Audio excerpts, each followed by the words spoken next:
Rock bottom. My wife, after 30 years of marriage, has been emotionally aloof for the past half to three-quarters of a year. I finally gathered the courage to ask her if I still brought her joy. She reacted with anger, shocked that I would even ask such a question. She then became even more distant. When I tried to bring up the conversation again this week, she bluntly stated that there was no US to discuss. She had consulted a lawyer 2 weeks earlier and needed my financial statement. She's refusing to attend couples therapy. We tried it 15 years ago, but the therapist dismissed her after she refused to acknowledge any areas she needed to work on. I told her that if this is what she truly wants, I would respect it. But I also suggested that, after 30 years together, maybe we should consider separation first. She said she'd have to consult her lawyer and would only agree if she could terminate the separation at any time. When I asked how we should break the news to our kids, who are 25, 23, 21, 17, and 12, she said they probably wouldn't be surprised. She then moved to a separate bedroom. A week later, we took the family out to a sports bar for dinner. Out of nowhere, she announced to the kids, "You might have noticed I'm not wearing my wedding ring. This marriage is done." Two of our kids ran out to the parking lot in tears. I followed them to comfort them and then texted her. "Hit a rough patch. Our kids are now avoiding her." We're both in our early 50s, and over the past year, she's been on a fitness frenzy, dressing like she's in her 20s, spending 3 hours a day at the beach and going out with friends on weekdays. She's become very socially active. She hasn't worked in 27 years, and I've always been the breadwinner for our family. I finally gave in and checked her phone records. She's constantly texting a few guys and girls I've never heard of, from early morning till midnight. More texts to the girls than the guys. My wife is a devout Christian, and I don't think she's having a physical affair, but I suspect an emotional one. I'm really confused as we seem to be stuck in this uncomfortable limbo. I spoke to a lawyer who advised me not to leave our marital home. I'm a doctor, and sometimes I'm away at the hospital for up to 24 hours. But when I'm home, she barely speaks to me unless I initiate the conversation. She's very protective of her phone and steps outside to take calls. She hasn't served me with divorce papers yet. I only checked her phone records after she told me 2 weeks ago that she wanted a divorce. She's been showing all the signs for a year now, tanning, obsessing over her phone, texting, and suddenly finding a new best friend. The phone records confirmed my suspicions, starting with a surge in texts in June. Every day there were texts and calls starting in the morning, and they'd spend 2 to 3 hours at the beach while the kids were at school. The cherry on top? She was texting this guy while she was telling our kids that she was ending our marriage. When I confronted her with the guy's name, she denied everything. But when I showed her the phone records, she claimed they were just beach buddies. This happened right after she fainted in church on Sunday. Turns out she'd spent Saturday evening with him while I was working overnight. I guess the guilt got to her. And then she had the audacity to tell me that I needed to leave our home. I told her there was no chance. It's my house and I haven't done anything wrong. I've reached out to my lawyer. How can she kick me out of my own home and away from my kids when she's the one who's been unfaithful and wants to end the marriage? This is really painful. I'm going through a roller coaster of emotions, anger, sadness, and then relief that I'm not imagining things and my suspicions for the past 6 months were right. I guess the truth does set you free. Oh, and I forgot to mention, I drove by his beachfront condo on my way to work at 7:30 and took a picture of her car. I've got my proof, but I need to be careful because of my job. Being in jail isn't an option for anyone, especially not for me. I'm currently at work, pulling an overnight shift at the hospital. She's never had to work a day in her life. I've provided everything for her. She even went on 2 cruises this year, and 6 weeks after we got back, she turned cold and started seeing this guy. We have 5 kids together. I'm not perfect, but I'm not a bad guy either. I guess I'm just too nice for my own good. What baffles me is how they can deny everything, even when you're showing them the evidence. The look in her eyes was like she was a stranger, not the woman I've known for 30 years. On a lighter note, right after I found out who the guy was, I sent him a friend request on Facebook and watched her phone explode with notifications. I hired the toughest lawyer I knew, a guy she despises because he deposed her in a friend's divorce case. He was thrilled when I handed over the photos and phone records. I gave her everything out of love, but I won't make that mistake again. I've told the older kids about her new boyfriend, but I'm struggling with how to break the news to the 12 and 17-year-olds. I've informed my partners that I'm taking some time off to be with the kids and reduce my income. The older kids have stopped talking to her. I've also told her siblings about her actions and informed our priest since she's a prominent figure in the church and social circles. Indeed, she's made her bed. Now she can share it with her new man. I've just sent an email to all her family members with the phone records and photos. Her party days are over. I wrote a letter detailing her affair and sent it to her Facebook friends, family, and priest. I also called her brother. I went to the bank, opened a new account, transferred money, and left town for a weekend medical conference. I informed the kids who weren't surprised. I canceled the credit cards and listened to Eminem's "I'm Not Afraid" all day. It's a great song for anyone in a similar situation. Now I'm focusing on the other guy. He's divorced, no family. I'm thinking of how to deal with him. Legally, of course. I told my wife that my lawyer and I are looking forward to his deposition. I like the idea of packing her clothes in a trash bag and leaving them at his door with a note. Luckily, he's divorced with no kids. I know where he works. He has a security clearance for a defense contractor here. I sent an email to the CEO. He can say goodbye to that security clearance. I told them they might want to check his security clearance at work this morning, as the military doesn't look kindly on adultery. Then I watched their phones light up with notifications. I thought a friendly email to the head of his HR department forwarded to the CEO wouldn't hurt. It's a small town after all. One last thing on my to-do list. When I get back in town, I'm going to take the advice to dump her clothes at his place with a note. After that, I'm done. Guys out there, it's been a crazy week, but just go for it. Trust your instincts. If you suspect she's cheating, she probably is. Do your research and follow the advice here. You'll find the peace you're seeking. Don't let these women walk all over you. Phone records, texts, photos of her car at his place on multiple occasions, them on the beach, and the best evidence? Finally, she tried to justify it. Her friend told my son, they have so much in common and she just hasn't been happy. My son told her where to stick it. She told her sister it was my fault. I drove her to another man. Well, I'm back in town now. She's still acting all high and mighty, playing the victim, spreading the story that I drove her to it. Among other things, I was fat. Seriously? I'm 6 feet, 240, hardly obese. I asked her how she could keep the $4,000 necklace I gave her for our anniversary 6 weeks ago. I told her I thought it was a nice touch, how she served me communion at church all last month. She's playing mind games, trying to act like a teenager at her best friend's sister's house. But she's the one on the couch. I'm sleeping in my bed now. She's playing mind games big time, telling everyone I'm crazy. Her affair is all in my imagination. I checked her email. As I suspected, she has 2 toxic female friends. The first one is a troublemaker whose husband is a pushover. The second one just got divorced from my wife's first boyfriend from 40 years ago before I came into the picture.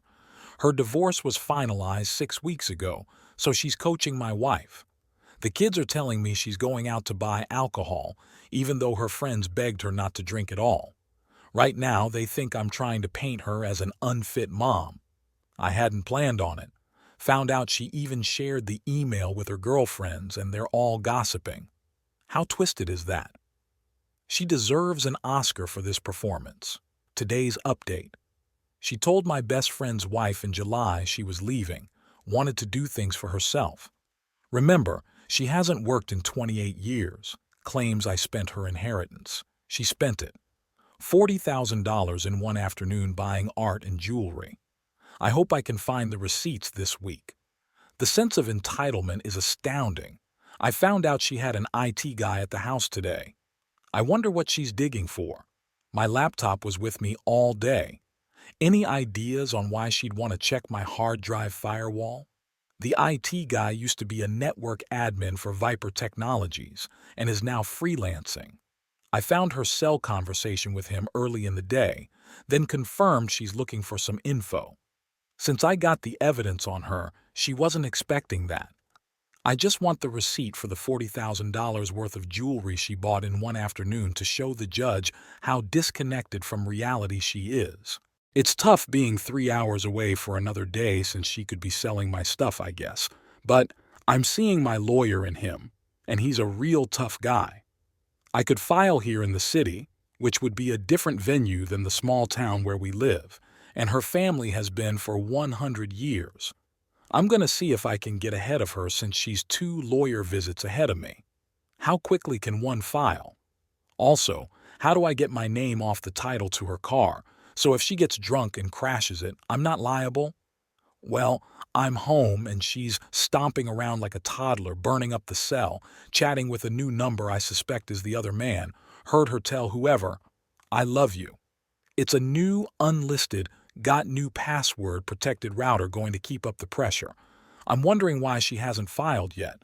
It's been a month since she mentioned her lawyer needed my financial affidavit. I've seen zilch. I told her to have her lawyer contact mine, still nothing. I've decided to let her file first as she claimed she would, so my kids will always know she was the one who ended it. Unless this drags on for another month, then I'll take the initiative. What's her game plan? Did her lawyer give her a reality check? Because between her first and second visits to him, I exposed the affair. I'm just trying to stay one step ahead of her game. I had my lawyer send a letter to hers and installed a new password-protected router last night. She was livid. Between that and finding out she had no money at the bank yesterday, my lawyer said cutting off the funds will speed up her actions. Good thing I did, because when I got home, I found a receipt for a new Victoria's Secret bra from this week. We live in a conservative area and it's a no-fault state, so assets will be split 50-50. But her alimony claim just took a significant hit. The toughest part is doing the 180 with kids around. Any tips? I'm not being angry or hostile in my interactions with her, just concise and direct. I engage in a bit of small talk, which she responds to tersely. She's stomping around the house like a toddler in a tantrum, dripping with sarcasm. It's like watching an addict who's had their fix taken away. Should the kids be witnessing this? I'm careful not to badmouth her in front of the kids, but my son's football game is on Friday night and I don't want to be near her or even there, except for him. So how do I maintain the 180 around the kids? I just can't wrap my head around this limbo. She said she wanted a divorce, got caught red-handed, and now she's just being a distant, bitter person. She won't talk to me. No explanation. Even when faced with the evidence and her telling my son all about the other man, I put on a brave face, but this is wearing me down too. I've lost 20 pounds in 4 weeks. I can't sleep. I keep having these intrusive thoughts. It's not so much self-doubt as it is exhaustion. I've been awake and at work for 28 hours while she's been running around gaslighting. The latest news is that her favorite toxic friend came over yesterday. They're staying at the beach house in her family's compound and took my 12-year-old daughter with them. My daughter texted that she wants to see me. This toxic friend is my wife's puppet master. It's my wife's family compound where she's holed up with her toxic friend at the beach house my wife owns. They're taking my daughter with them to my son's football game tonight. I assured my daughter that I'd be there tonight. I've got my voice-activated recorder on me. I'll definitely see my daughter. What a load of cowardly nonsense. This is the same beach house I suggested my soon-to-be ex should move to 2 weeks ago, or she could move in with her toxic friend. I'm feeling a lot better tonight. I showed up at the ball game dressed sharp. We sat separately. She had my 12-year-old daughter and her toxic friend with her. My daughter texted that she wanted to sit with me. She asked her mom, who made excuses and said no.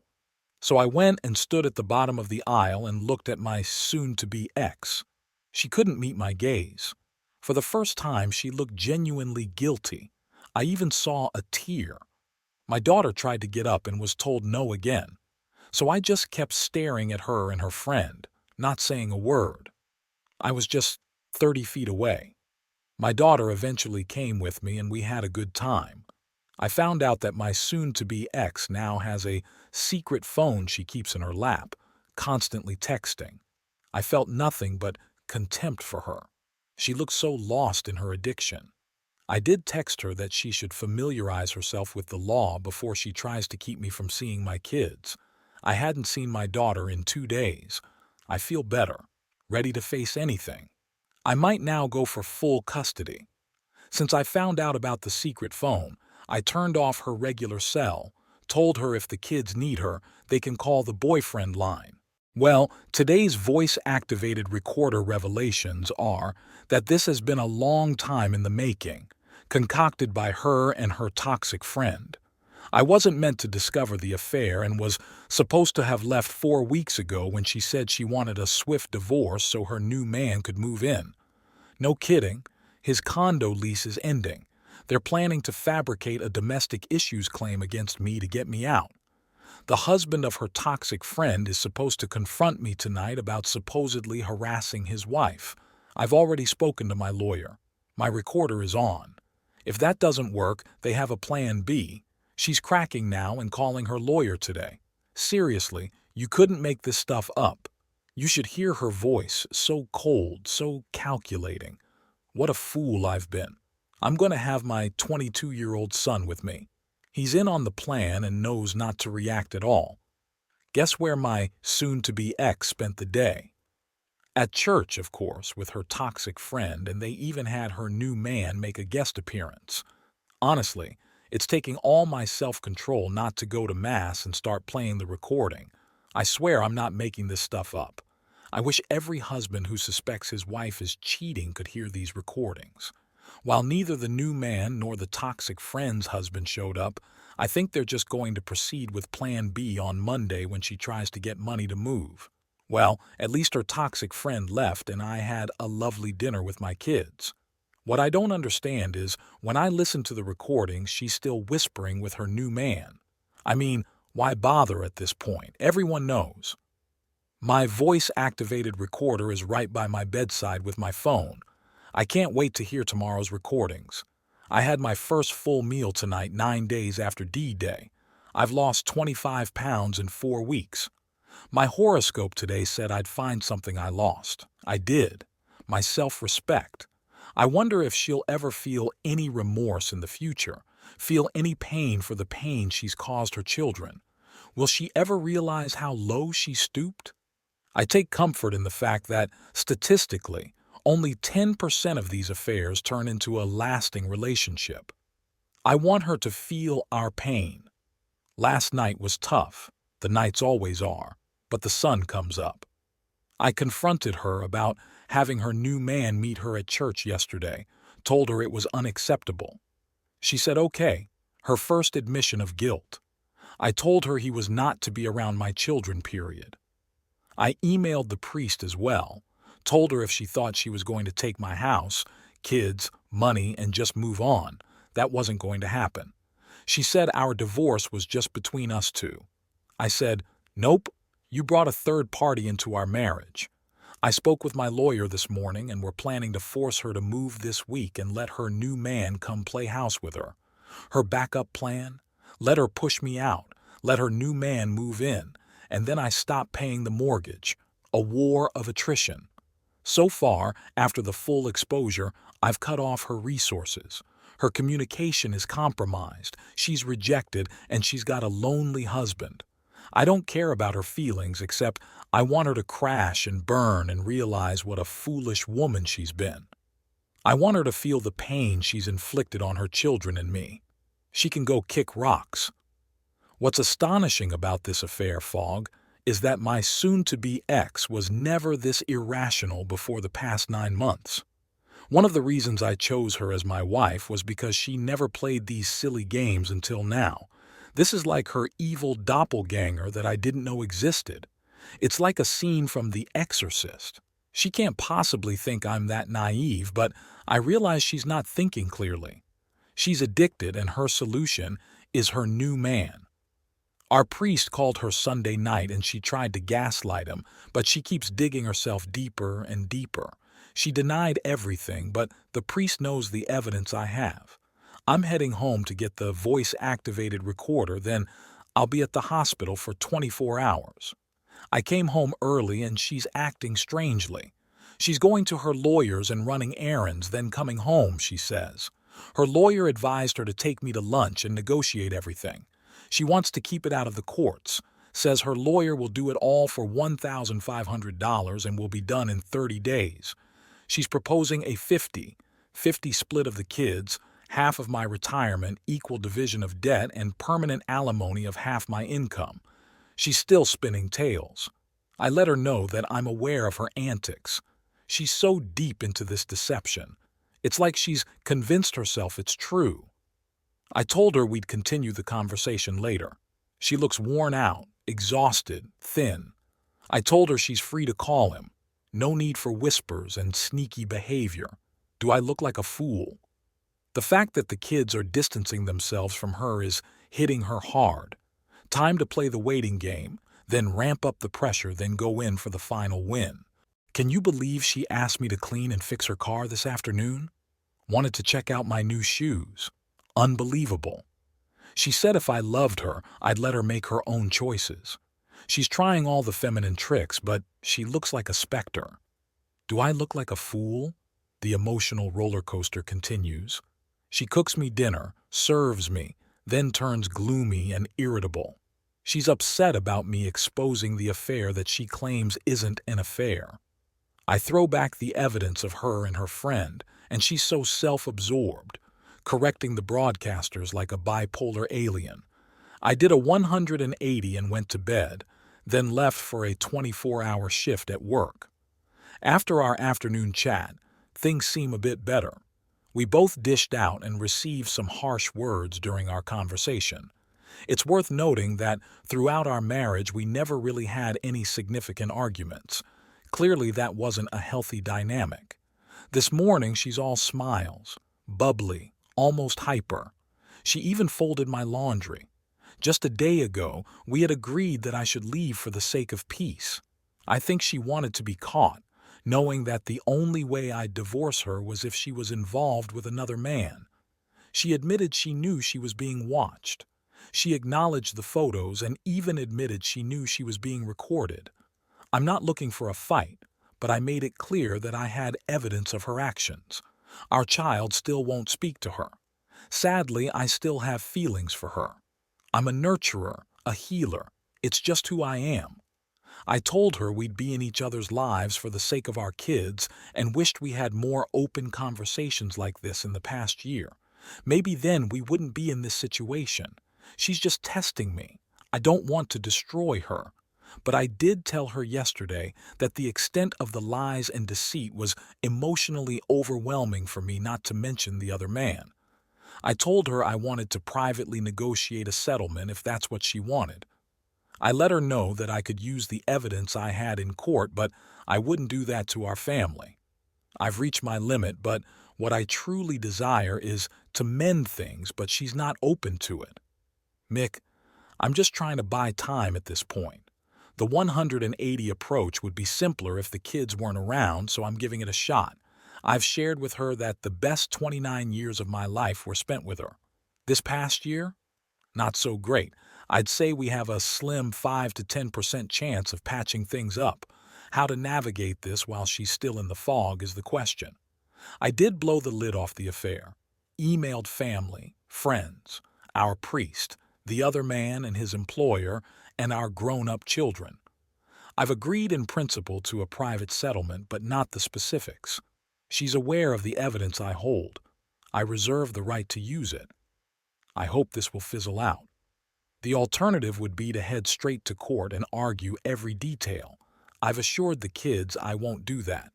She agreed to hand over her second cell phone, told me she wants to return to school. I just wanted to reopen the lines of communication. I'm not moving out as was planned for yesterday. I'll either be in my bed or on the floor in another room. I love the idea of making her jealous. My female colleagues tell me if she saw me with an attractive woman now, she'd lose it. I'm not going to discuss divorce or our relationship or any drama until she brings it up again. I can do the 180. It's just tough with the kids in the house and given my personality type. I'm off with the kids for a 4-day trip to my eldest university homecoming. My soon-to-be ex isn't joining us. Our daughter made it clear she's not invited. It's shaping up to be quite the weekend. One of her friends asked her if she's really going ahead with the divorce. She said yes, claiming I challenged her to cross a line. Her grievances with me over the past year were my evolving religious beliefs, my weight gain, and my supposed dullness. I still attend church, but my beliefs have shifted. I had a chat with our priest who reassured me that my beliefs were my own. She, on the other hand, has rigid and unchanging views. I've also put on some weight, and my diet at work isn't the best. I've become less active and more engrossed in reading about philosophy and religion. A midlife fascination. My spiritual perspective has matured since my 20s. That's all she ever voiced. Update. We met on Thursday and divided our household items, furniture, artwork, and so on. She then demanded 50% alimony, which had me in stitches. I told her there's no chance and that I'd see her in court. I admitted my part in our marital breakdown, and for the first time, she admitted her part too. Tomorrow, I'm taking the kids to school and getting her some medicine. She's aware that I'm heading to the college homecoming with the kids. I instruct her to pack and get in the car, which she does. At college, our daughter refuses to speak to her, which results in tears. I end up sitting between them. We head out for dinner and drinks. I remind her that we'll have to share a bed so the kids won't have to sleep on the floor. But I assure her I won't touch her. We get into bed and she tries to flirt, but I don't engage. The next day, we're still not close, but at least we're conversing. We attend a game where I enjoy the company of some lovely ladies. Later, I take her shopping. She seems unwell and out of it. We go out for dinner and she starts sharing her food with me. Her birthday is tomorrow, but she tells me not to get her a gift. One of our kids texts her, asking her to stop using me, which leaves her in tears. Tomorrow, I have a meeting with a realtor at noon to secure an oceanfront condo. I yearn for her, but she's too distant now. So I'm moving to the condo this week. I crave emotional connection, but it's not happening now, if ever. So I'm going to work on my issues with codependency. She handed over her second cell phone for me to keep. I know I messed up this weekend by being nice, but I still love her. I can't do the 180 if I'm here, so getting a condo is crucial. Our mediator suggested she's in a state of disconnection and will hit rock bottom once I'm gone. I'm packing up and leaving on Tuesday. I'm leaving her to fend for herself. I still have feelings for her, but I'm hoping that with time and distance, those feelings will fade. She wants her freedom, but isn't footing the bill. I decided to move out to shield my kids from further drama. Plus, if she moves him in, my attorney can use that to our advantage. Also, I wanted to create a clear boundary. She's had it easy all these years, so it's time for her to face reality. I needed to focus on myself, and I couldn't do that while still living there. I still love her, inexplicably. I know I want to rebuild, but I also need to be prepared to move forward with my life. I guess there's a slim chance of reconciliation, but only if she's willing to change. I thought this was the best way to find out. It's day 3 since I moved out, and I'm feeling much better. Things are looking up, except for the kids asking questions. The emotional roller coaster continues. I got an amazing new oceanfront condo yesterday, a beautiful 3-bedroom. One of my sons has already moved in with me.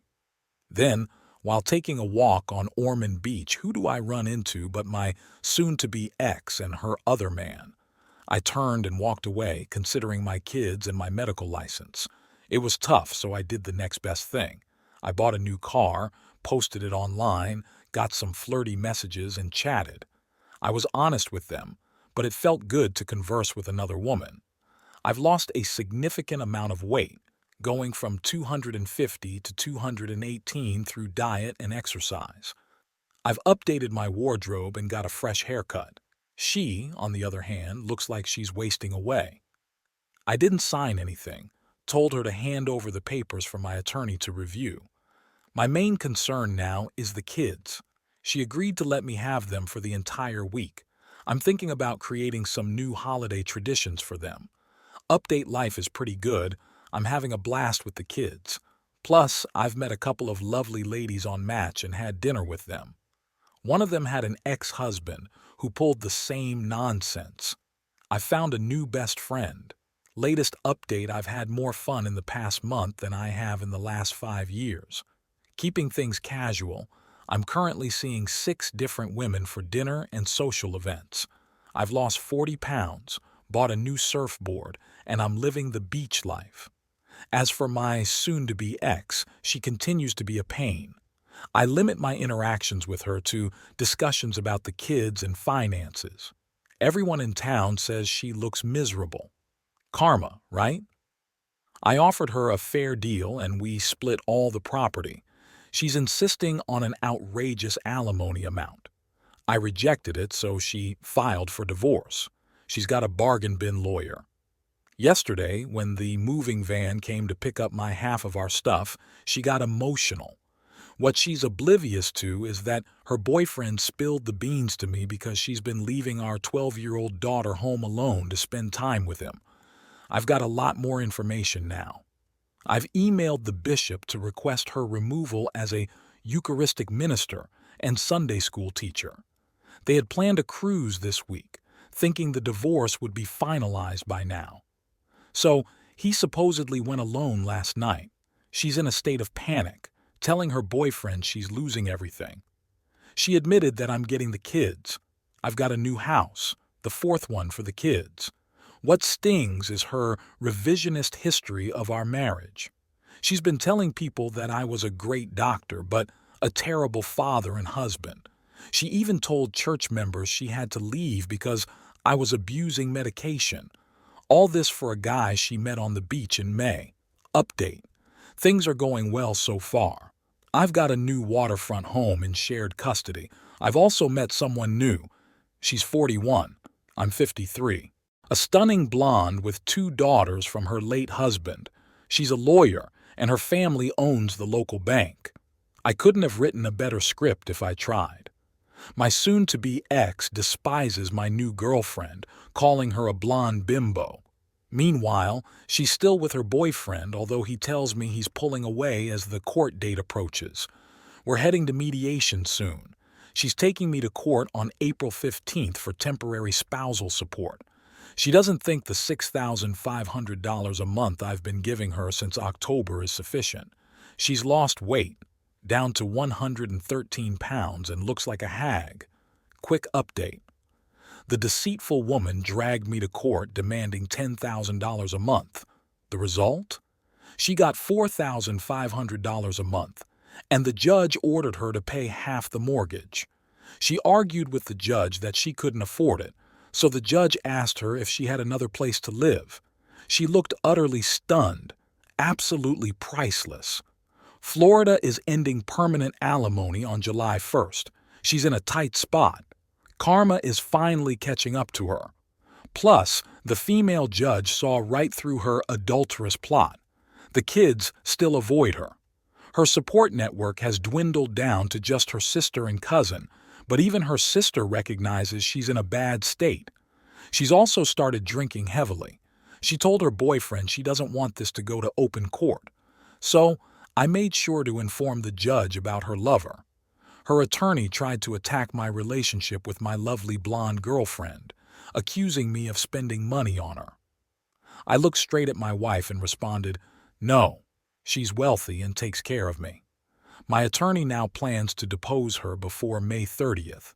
hoping to pressure her to settle out of court for around $3,000 to $3,500. Plus, I'm going after my share of the real estate holdings she inherited 25 years ago, which I've been paying taxes on and improving the value of. She'll have to buy me out or kiss her alimony goodbye.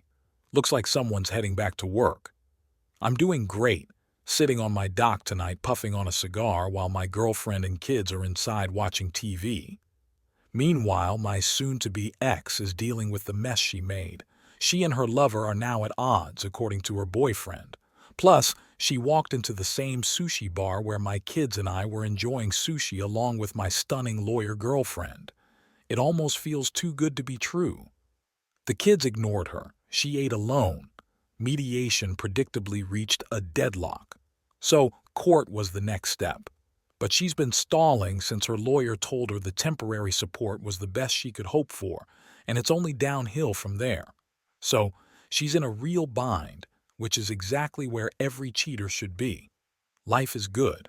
I count my blessings every day. My lawyer is getting ready to depose my ex and her lover.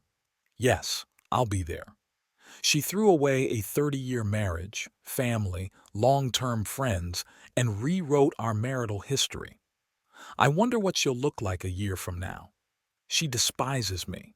I wonder if it's because my girlfriend is beautiful and 12 years younger.